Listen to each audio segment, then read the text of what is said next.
My name is Andrew Huberman, and I'm a professor of neurobiology and ophthalmology at Stanford School of Medicine. Today we're talking about neural plasticity, which is this incredible feature of our nervous systems that allows it to change in response to experience. Neuroplasticity is arguably one of the most important aspects of our biology. It holds the promise for each and all of us to think differently, to learn new things, to forget painful experiences, and to essentially adapt to anything that life brings us by becoming better. So let's get started. Most people are familiar with the word neural plasticity, which is the brain and nervous system's ability to change itself. All of us were born with a nervous system that isn't just capable of change, but was designed to change. When we enter the world, our nervous system is primed for learning. The brain and nervous system of a baby is wired very crudely. The connections are not precise. And we can see evidence of that in the fact that babies are kind of flopping there like a kind of a little potato bug with limbs. They can't really do much in terms of coordinated movement. They certainly can't speak, and they can't really do anything with precision. So I want you to imagine in your mind that when you were brought into this world, you were essentially a widely connected web of connections that was really poor at doing any one thing. And that through your experience, what you were exposed to by your parents or other caretakers, through your social interactions, through your thoughts, through the languages that you learned, through the places you traveled or didn't travel, your nervous system became customized to your unique experience. Now, that's true for certain parts of your brain that are involved in what we call representations of the outside world. A lot of your brain is designed to represent the visual world, or represent the auditory world, or represent the gallery of smells that are possible in the world. However, there are aspects of your nervous system that were designed not to be plastic. They were wired so that plasticity or changes in those circuits is very unlikely. Those circuits include things like the ones that control your heartbeat, the ones that control your breathing, the ones that control your digestion. And thank goodness that those circuits were set up that way, because you want those circuits to be extremely reliable. So many nervous system features like digestion and breathing and heart rate are hard to change. Other aspects of our nervous system are actually quite easy to change. And one of the great gifts of childhood, adolescence, and young adulthood is that we can learn through almost passive experience. We don't have to focus that hard in order to learn new things. And then after age 25, if we want to change those connections, those superhighways of connectivity, we have to engage in some very specific processes. And those processes, as we'll soon learn, are gated, meaning you can't just decide to change your brain. You actually have to go through a series of steps to change your internal state in ways that will allow you to change your brain. Many of us have been captivated by the stories in the popular press about the addition of new neurons. This idea, if you go running or you exercise, your brain actually makes new neurons. Well, I'm going to give you the bad news, which is that after puberty, the human brain and nervous system adds very few, if any, new neurons. So even though we can't add new neurons throughout our lifespan, at least not in very great numbers, it's clear that we can change our nervous system, that the nervous system is available for change, that if we create the right set of circumstances in our brain, chemical circumstances, and if we create the right environmental circumstances around us, our nervous system will shift into a mode in which change isn't just possible, but it's probable. As I mentioned before, the hallmark of the child nervous system is change. It wants to change. One of the ways in which we can all get plasticity at any stage throughout the lifespan is through deficits and impairments in what we call our sensory apparatus, our eyes, our ears, our nose, our mouth. In individuals that are blind from birth, the so-called occipital cortex, the visual cortex in the back, becomes overtaken by hearing. The neurons there will start to respond to sounds as well as braille touch. And actually, there's one particularly tragic incident where a woman who was blind since birth, and because of neuroimaging studies, we knew her visual cortex was no longer visual. It was responsible for braille reading and for hearing. She had a stroke that actually took out most of the function of her visual cortex. So then she was blind. She couldn't braille read or hear. She did recover some aspect of function. Now, most people, they don't end up in that highly unfortunate situation. And what we know is that, for instance, blind people who use their visual cortex for braille reading and for hearing have much better auditory acuity and touch acuity, meaning they can sense things with their fingers and they can sense things with their hearing that typical sighted folks wouldn't be able to. In fact, you will find a much greater incidence of perfect pitch in people that are blind. And that tells us that the brain, and in particular this area we call the neocortex, which is the outer part, is really designed to be a map of our own individual experience. So these, what I call experiments of impairment or loss, where somebody is blind from birth or deaf from birth, or maybe has a limb development impairment where they have a stump instead of an entire limb with a functioning hand, their brain will represent the body plan that they have, not some other body plan. But the beauty of the situation is that the real estate up in the skull, that neocortex, the essence of it is to be a customized map of experience. A few years ago, I was at a course, and a woman came up to me and she said, I wasn't teaching the course, I was in the course. And she said, I just have to tell you that every time you speak, it really stresses me out. And I said, well, I've heard that before, but do you want to be more specific? And she said, yeah, your tone of voice reminds me of somebody that I had a really terrible experience with. I said, well, okay, I can't change my voice, but I really appreciate that you acknowledge that, and it also will help explain why you seem to cringe every time I speak, which I hadn't noticed until then. But after that, I did notice she had a very immediate and kind of visceral response to my speech. But in any event, over the period of this 2-week course, she would come back every once in a while and say, you know what, I think just by telling you that your voice was really difficult for me to listen to, it's actually becoming more tolerable to me. And by the end, we actually became pretty good friends, and we're still in touch. And so what this says is that the recognition of something, whether or not that's an emotional thing or a desire to learn something else, is actually the first step in neuroplasticity. If I get up out of this chair and walk out of the door, I don't think about each step that I'm taking, and that's because I learned how to walk during development. But when we decide that we're going to shift some sort of behavior or some reaction or some new piece of information that we want to learn is something that we want to bring into our consciousness, that awareness is a remarkable thing because it cues the brain and the rest of the nervous system that when we engage in those reflexive actions going forward, that those reflexive actions are no longer fated to be reflexive. Now, if this sounds a little bit abstract, we're going to talk about protocols for how to do this. But the first step in neuroplasticity is recognizing that you want to change something. We have to know what it is exactly that we want to change. Or if we don't know exactly what it is that we want to change, we at least have to know that we want to change something about some specific experience. Now, there are specific protocols that science tells us we have to follow if we want those changes to occur. What it is it's our forebrain, in particular our prefrontal cortex, signaling the rest of our nervous system that something that we're about to do, hear, feel, or experience is worth paying attention to. So we'll pause there, and then I'm going to move forward. One of the biggest lies in the universe that seems quite prominent right now is that every experience you have changes your brain. People love to say this. They love to say, your brain is going to be different after this lecture, or your brain is going to be different after today's class than it was 2 days ago. And that's absolutely not true. The nervous system doesn't just change because you experience something, unless you're a very young child. The nervous system changes when certain neurochemicals are released and allow whatever neurons are active in the period in which those chemicals are swimming around to strengthen or weaken the connections of those neurons. So when people tell you, oh, at the end of today's lecture or at the end of something, your brain is going to be completely different, that's simply not true. If you're older than 25, your brain will not change unless there's a selective shift in your attention or a selective shift in your experience that tells the brain it's time to change. And those changes occur through strengthening and weakening of particular connections. But the important thing to understand is that if we want something to change, we really need to bring an immense amount of attention to whatever it is that we want to change. This is very much linked to the statement I made earlier about it all starts with an awareness. Now, why is that attention important?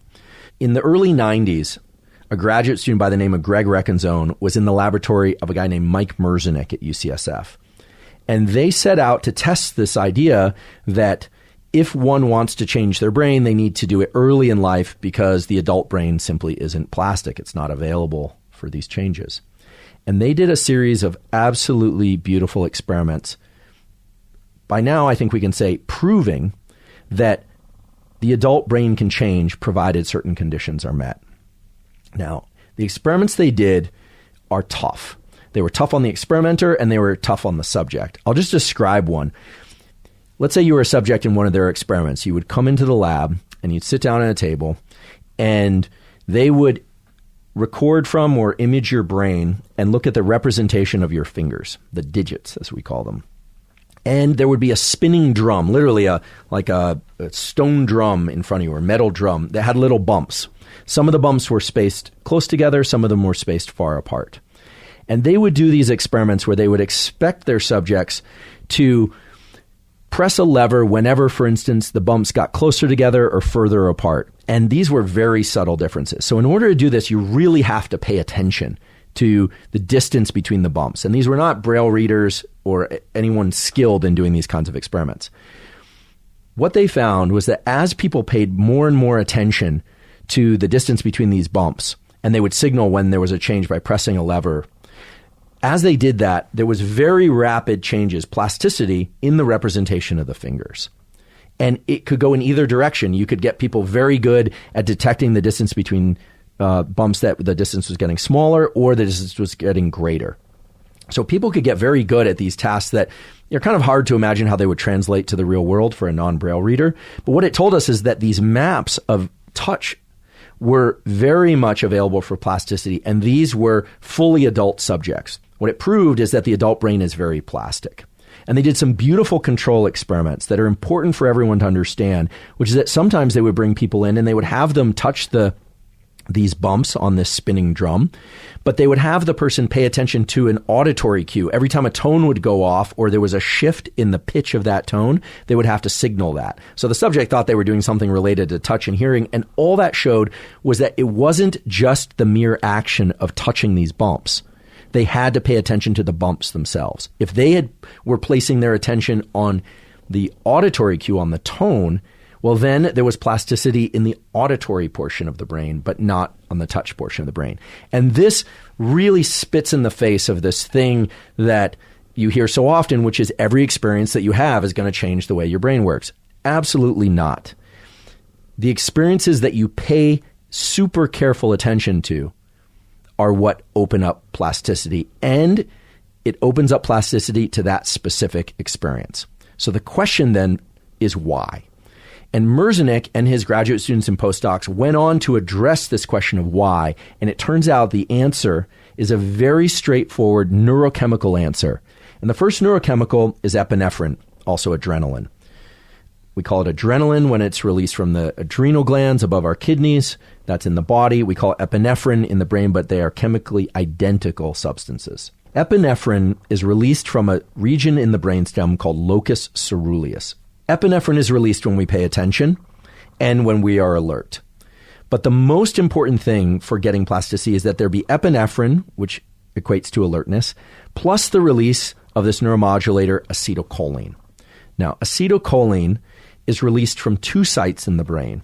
One is also in the brainstem, and it's named different things in different animals, but in humans, the most rich site of acetylcholine neurons, or neurons that make acetylcholine, is the parabigeminal nucleus or the parabrachial region. All you need to know is that you have an area in your brainstem, and that area sends wires, these axons, up into the area of the brain that filters sensory input. So we have this area of the brain called the thalamus, and it is getting bombarded with all sorts of sensory input all the time. But when I pay attention to something, I create a cone of attention. What we call signal to noise goes up. So those of you with an engineering background will be familiar with signal to noise. Those of you who do not have an engineering background, don't worry about it. All it means is that one particular shout in the crowd comes through. Acetylcholine acts as a spotlight.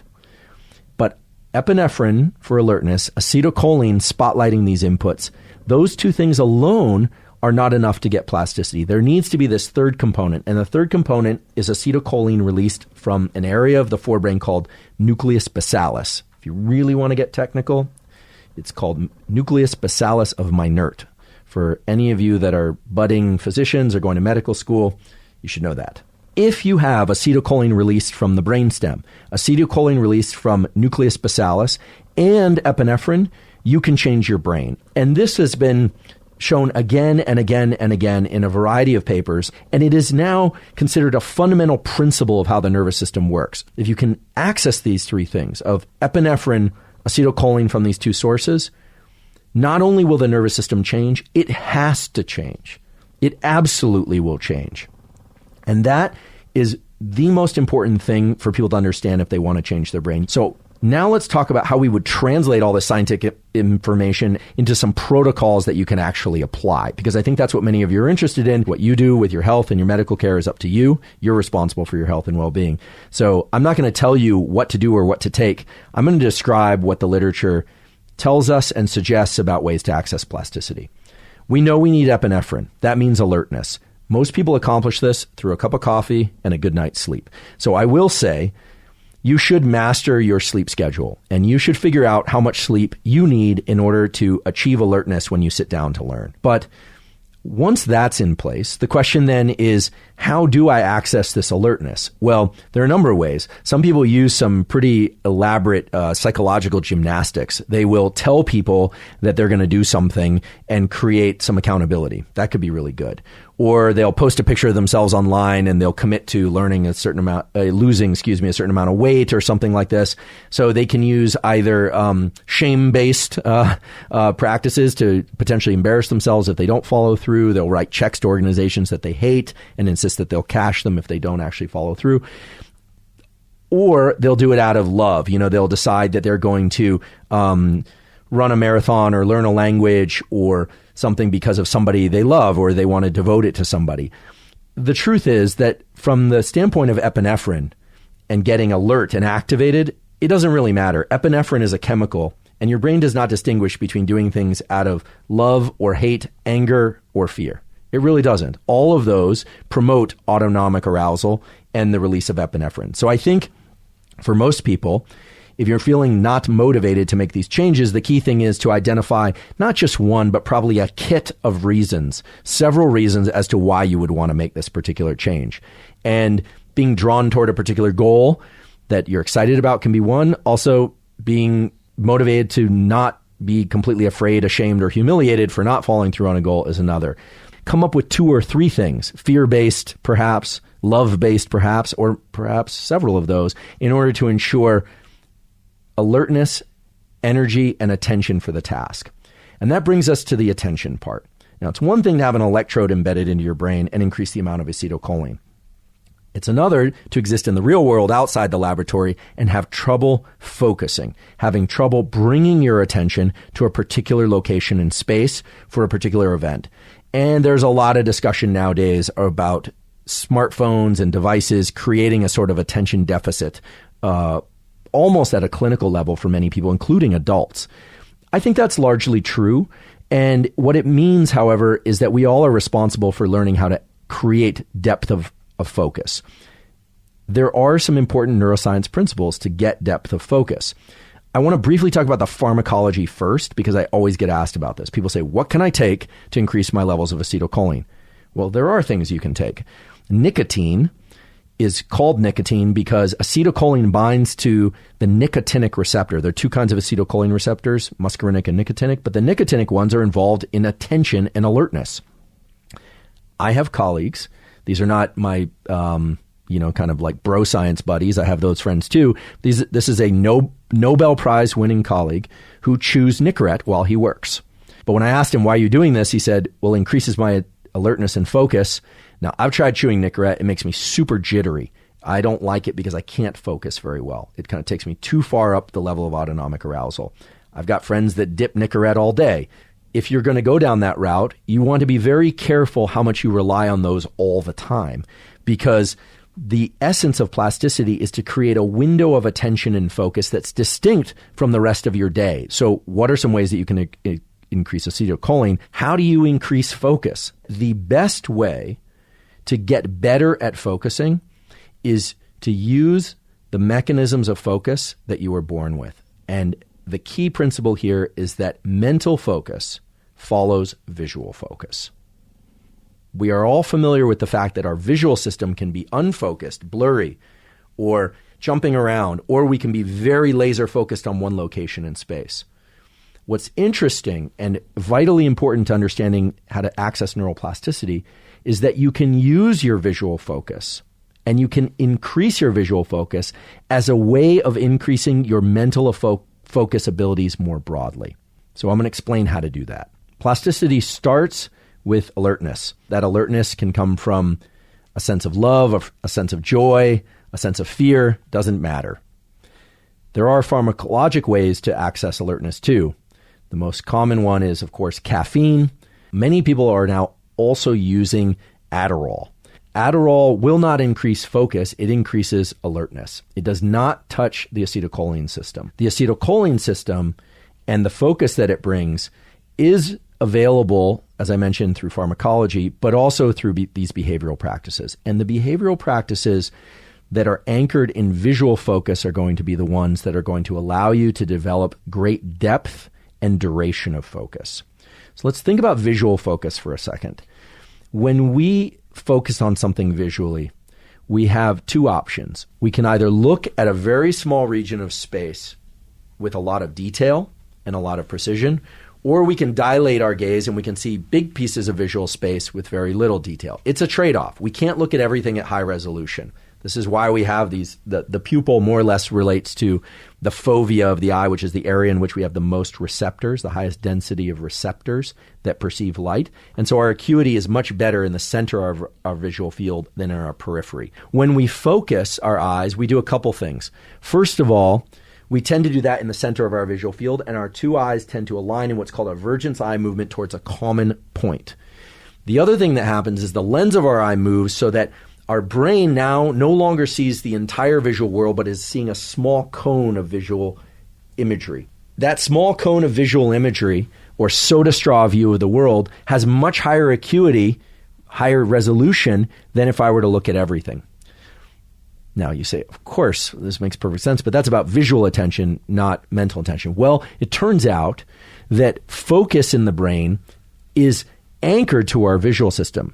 I'll talk about blind people in a moment, but assuming that somebody is sighted, the key is to learn how to focus better visually if you want to bring about higher levels of cognitive or mental focus. When we move our eyes slightly inward, maybe you can tell that I'm doing it like so, basically shortening or making the interpupillary distance, as it's called, smaller, two things happen. Not only do we develop a smaller visual window into the world, but we activate a set of neurons in our brainstem that trigger the release of both norepinephrine, epinephrine, and acetylcholine. Norepinephrine is kind of similar to epinephrine.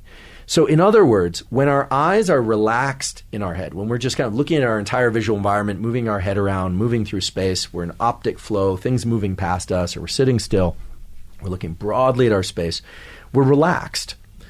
When our eyes move slightly inward toward a particular visual target, our visual world shrinks, our level of visual focus goes up, and we know that this relates to the release of acetylcholine and epinephrine at the relevant sites in the brain for plasticity. Now, what this means is that if you have a hard time focusing your mind for sake of reading or for listening, you need to practice, and you can practice, focusing your visual system.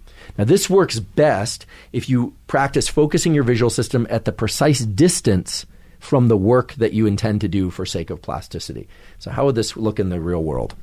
Let's say I am trying to concentrate on something related to, science. I'm reading a science paper and I'm having a hard time. It's not absorbing. Spending just 60 to 120 seconds focusing my visual attention on a small window of my screen, meaning just on my screen with nothing on it, but bringing my eyes to that particular location increases not just my visual acuity for that location, but it brings about an increase in activity in a bunch of other brain areas that are associated with gathering information from this location. So put simply, if you want to improve your ability to focus, practice visual focus. Now, you may ask, well, what about the experiment where people were feeling this rotating drum or listening to the auditory cue? That doesn't involve vision at all. If you look at people who are learning things with their auditory system, they will often close their eyes, and that's not a coincidence. If somebody is listening very hard, please don't ask them to look you directly in the eye while also asking that they listen to you. That's actually one of the worst ways to get somebody to listen to you. If you say, now listen to me and look me in the eye, the visual system will take over and they'll see your mouth move, but they're going to hear their thoughts more than they're going to hear what you're saying. Closing the eyes is one of the best ways to create a cone of auditory attention. And this is what low vision or no vision folks do. They have tremendous capacity to focus their attention in particular locations. And for most people, vision is the primary way to train up this focus ability in these cones of attention. So you absolutely have to focus on the thing that you're trying to learn. And you will feel some agitation because of the epinephrine in your system. If you're feeling agitation and it's challenging to focus and you're feeling like you're not doing it right, chances are you're doing it right. So once you get this epinephrine, this alertness, you get the acetylcholine released and you can focus your attention, then the question is for how long? And in an earlier podcast, I talked about these ultradian cycles that last about 90 minutes. The typical learning bout should be about 90 minutes.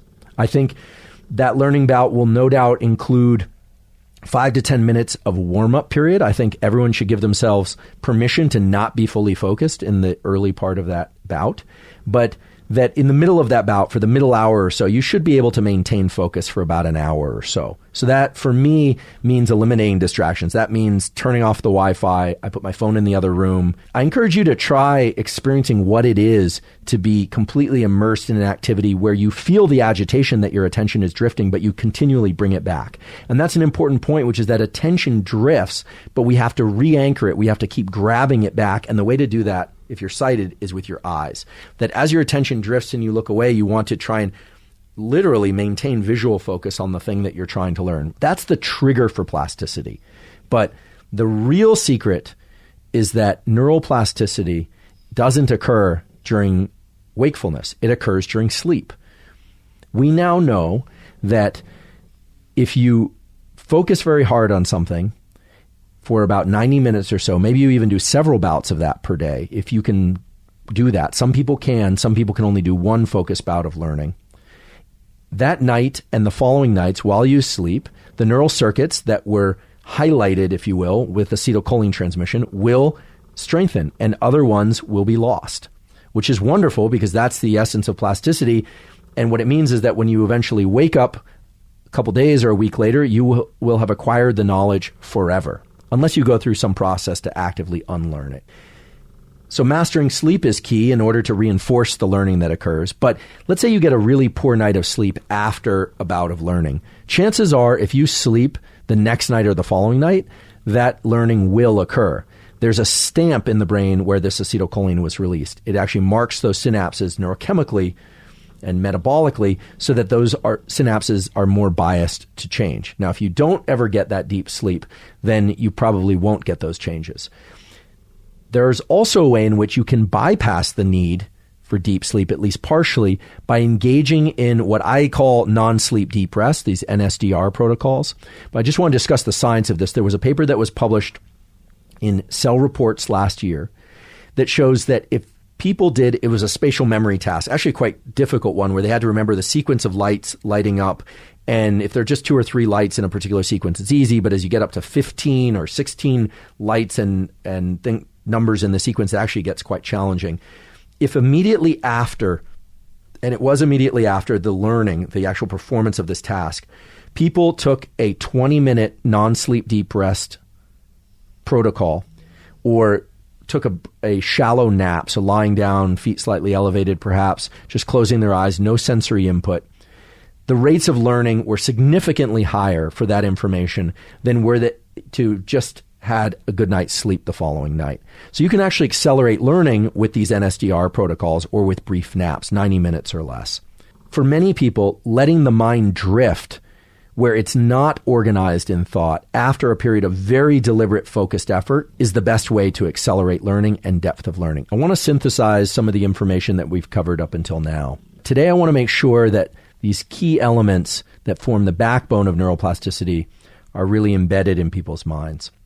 First of all, plasticity occurs throughout the lifespan. If you want to learn as an adult, you have to be alert.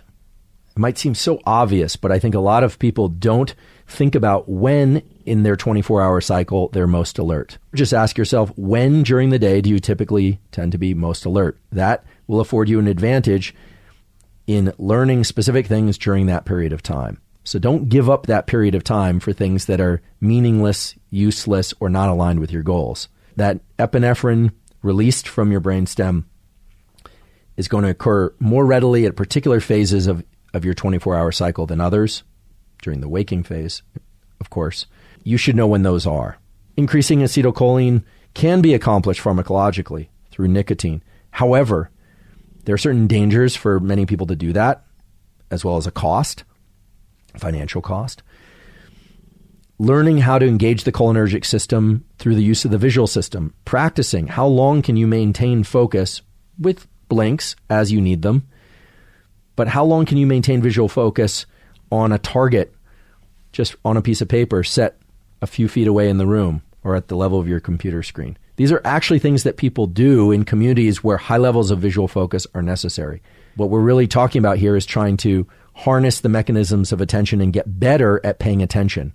You may want to do that with your auditory system, not with your visual system, either because you're low vision or no vision, or because you're trying to learn something that relates more to sounds. You should also ask yourself whether or not you're trying to focus too much for too long during the day. I know some very high-performing individuals, very high-performing in a variety of contexts, and none of them are focused all day long. Many of them take walks down the hallway, sometimes mumbling to themselves or not paying attention to anything else. They go for bike rides. They take walks. They are not trying to engage their mind at maximum focus all the time. Very few people do that because we learn best in these 90-minute bouts inside of one of these ultradian cycles. And I should repeat again that within that 90-minute cycle, you should not expect yourself to focus for the entire period of one 90-minute cycle. The beginning and end are going to be a little bit flickering in and out of focus. How do you know when one of these 90-minute cycles is starting? Well, typically when you wake up is the beginning of the first 90-minute cycle, but it's not down to the minute. You'll be able to tap into your sense of these 90-minute cycles as you start to engage in these learning practices, should you choose. And then, of course, getting some non-sleep deep rest or just deliberate disengagement, such as walking or running or just sitting eyes closed or eyes open, kind of mindlessly, it might seem, in a chair, just letting your thoughts move around after a learning bout will accelerate the rate of plasticity. And then, of course, deep sleep. Many of you have very graciously asked how you can help support the Huberman Lab podcast. Best way to do that is to subscribe on YouTube. You might want to also hit the notification button so that you don't miss any upcoming episodes. Leave a comment. As well, if you go to Apple, you can give us a 5-star rating, and there's a place there where also you can leave a comment. And if you prefer to listen on Spotify, subscribe and download on Spotify. In addition, it's always helpful if you recommend the podcast to your friends and family and others who you think might benefit from the information. And as well, please check out our sponsors. That's a great way to help us. Thanks so much for your time and attention. And as always,